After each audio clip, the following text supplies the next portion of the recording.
Ехал по этой горной дороге. Дальше в горы никто не проживает. Так называемая дорога пожарной безопасности в лесу. И увидел вот этот знак. Родник.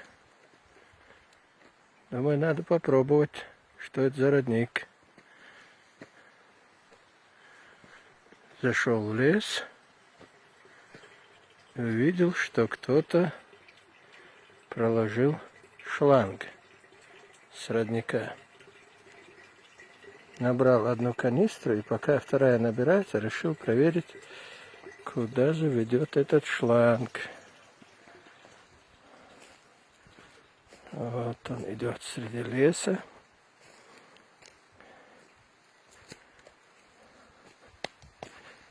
Приходится подниматься, наверное, сейчас по тропе.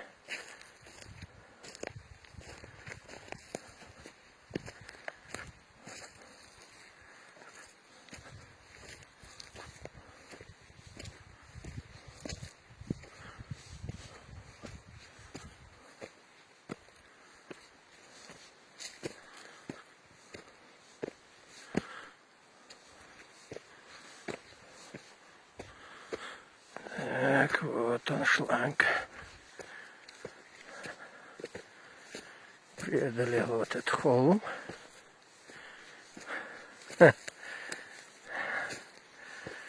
Я и так и предполагал.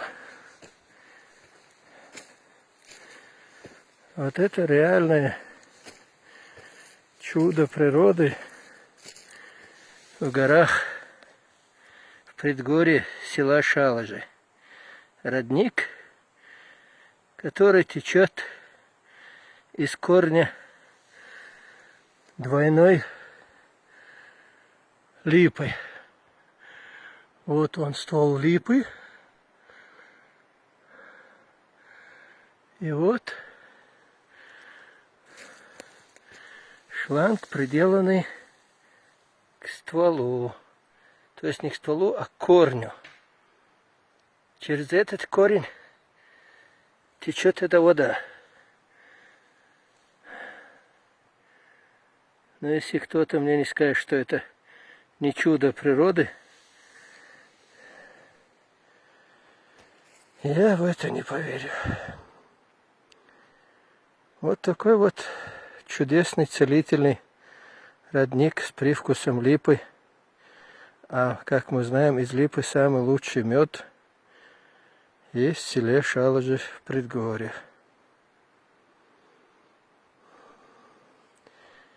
Можно проехаться через село и выехать в лес прямо, мимо кладбища справа, не поднимаясь, и уткнетесь на этот родник.